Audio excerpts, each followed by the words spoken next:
2026-এর এ রাজ্যের বিধানসভা নির্বাচনের সময় থেকে বা তার আগে থেকে তৃণমূল কংগ্রেস বা তৎকালীন শাসক দলের পক্ষ থেকে একটা ন্যারেটিভ তৈরি করা হচ্ছিল যে যদি বিজেপি কোনোভাবে এ রাজ্যে ক্ষমতায় আসে তাহলে মাছে ভাতে বাঙালি এই খাদ্যে তারা রাশ টানবে, ফলে বাঙালি নাকি আর মাছ ভাত খেতে পাবে না, বরং তারা ওই গুজরাটি মারাঠি মারোয়াড়ি এই ধরনের খাবার বা নিরামিষ খাদ্যদ্রব্যে আগামী দিনে বাঙালিকে অভ্যস্ত করে তুলবে। কিন্তু দেখা যাচ্ছে এই ন্যারেটিভটা সঠিক ছিল না। তার কারণ 4ই মে বা 4ঠা মে যবে এ রাজ্যে বিধানসভা নির্বাচনের ফলাফল ঘোষণা হয়েছে, প্রায় সেই দিন থেকে যেভাবে যে পরিমাণে রাজ্য জুড়ে মাছ ভাতের উৎসব পালিত হচ্ছে, তাতে কখনো কখনো ওই মাছে ভাতে বাঙালির মাছ পেতে সমস্যা হচ্ছে, কারণ মাছ খাওয়ার সংখ্যাটা নাকি অনেক বৃদ্ধি পেয়েছে। বিজেপির পক্ষ থেকে যেখানেই নাকি কোনো উৎসব করা হচ্ছে, বিজয় উৎসব, সেখানেই মাছ ভাত খাওয়ানো হচ্ছে, ফলে যারা নাকি রেগুলার মাছ ভাত খেতেন না তারাও এখন নাকি রোজই মাছ ভাত খান।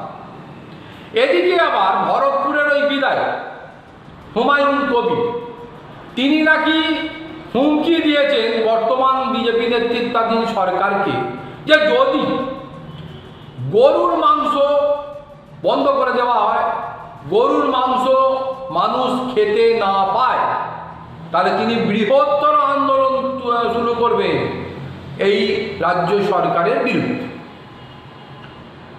জানা নেই, এরকম কোনো খবরও নেই এই মুহূর্তে যে গোমাংস ইতিমধ্যে কোনো জায়গায় নিষিদ্ধ হয়ে গেছে কিনা, বা সেই সংশ্লিষ্ট এলাকায় যারা দীর্ঘদিন ধরে গোমাংস খেয়ে আসছিলেন তারা কি আর মাংস খেতে পাচ্ছেন না। এরকম খবর যদিও স্পেসিফিকভাবে উঠে আসে, বিষয়টা নিয়ে রাজ্য বিজেপি সভাপতি তথা রাজ্যসভার সাংসদ শ্রমিক ভট্টাচার্যকে প্রশ্ন করা হয়েছিল। তিনি ক্যাটাগরিক্যালি বা স্পষ্টভাবে বলে দিয়েছেন যে দীর্ঘদিন ধরে যারা যে ধরনের খাদ্যে অভ্যস্ত হয়ে উঠেছে সেই ধরনের খাদ্য বন্ধ করার কোনো প্রয়াস বা কোনো রকমের সরকারি নোটিফিকেশান এখনো পর্যন্ত জারি করা হয়নি। তার কারণ কে কি খাবেন সেটা তার দীর্ঘদিনের অভ্যাসের ওপর নির্ভর করে। কেউ গরুর মাংস খাবেন, তার অধিকার আছে গরুর মাংস খাওয়ার, খাবেন। কেউ শুয়োরের মাংস খেতে চান, দীর্ঘদিন ধরে তিনি শুয়োরের মাংস খান, খাবেন, তার অধিকার আছে। কেউ ছাগলের মাংস, খাসির মাংস, মুরগির মাংস খেতেই পারে, কেউ ডিম খান, কেউ মাছ খান, খাবেন।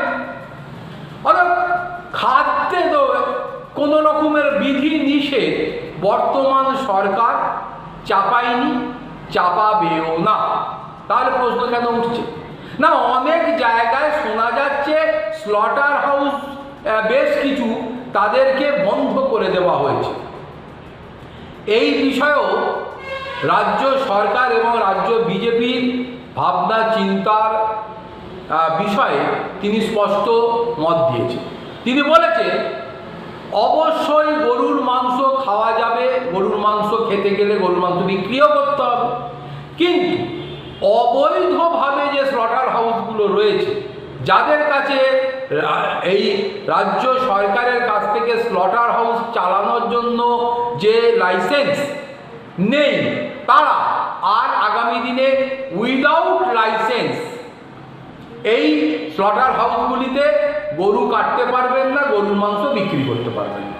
অতএব রাজ্য সরকারের লিস্টেড হতে হবে। রাজ্য সরকার যেন জানে যে কোন কোন এলাকায় কারা কারা এই গরুর মাংস বিক্রি করে, এবং তারা প্রকাশ্যে না করে কিছুটা ঢাকা জায়গায় এগুলো যে কাটবে, যে সরকারের যে বিষয় স্পেসিফিকভাবে বলে দিয়েছে সেটা মানা হচ্ছে কিনা। আমরা কি করতে পারি? তারা তাদের কাজ করবে। গণতান্ত্রিক দেশ। কেউ যদি বলে আমি মূলো খাবো, খাবে। কেউ যদি বলে আমি মাংস খাবো, খাবে। আমি আটকাবো কি করে? জোর করে তো বন্ধ করা যায়। কেউ যদি বলে আমি শুয়োরের মাংস খাবো, প্রকাশ্যে খাবো, খাবে। ভিআইডি লটার হাউস চলবে।